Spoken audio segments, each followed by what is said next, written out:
ఆంధ్రప్రదేశ్ పట్టాదారు పుస్తకాలపై జగన్ ఫోటోలను తొలగించి 21 లక్షల కొత్త పుస్తకాలను రాష్ట్ర ప్రభుత్వ అధికారిక చిహ్నంతో ముద్రించాలని ఏపీ కేబినెట్ నిర్ణయించింది.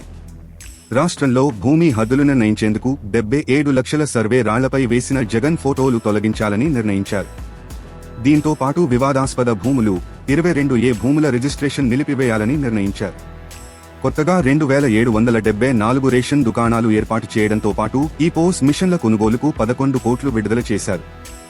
రాష్ట్రంలో తిరిగి సాగునీటి సంఘాల ఎన్నికలు నిర్వహించాలని ప్రభుత్వం కేబినెట్లో నిర్ణయించారు.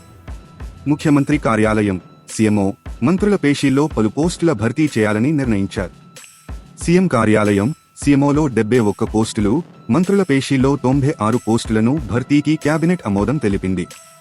ఉచిత ఇసుక విధానాన్ని సులభతరం చేసేందుకు చర్యలపై కేబినెట్లో చర్చిస్తున్నారు.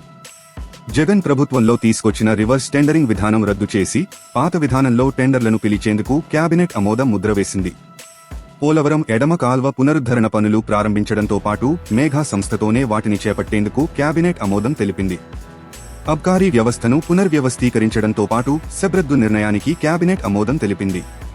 21.86 లక్షల పుస్తకాలపై కొత్త ప్రభుత్వ అధికారిక చిహ్నం ముద్రించడంతో పాటు 77 లక్షల సరిహద్దు రాళ్లపై జగన్ ఫోటోలను తొలగిస్తారు. రేషన్ దుకాణాల్లో సాటెక్స్ బియ్యానికి బదులు ఫోర్టిఫైడ్ బియ్యం సరఫరాకు కేబినెట్ ఆమోదం తెలిపింది. తాజా సమాచారం కోసం లైక్ చేయండి, సబ్స్క్రైబ్ చేయండి, నోటిఫికేషన్ల కోసం గంట సింబల్ ఆన్ చేసి పెట్టండి.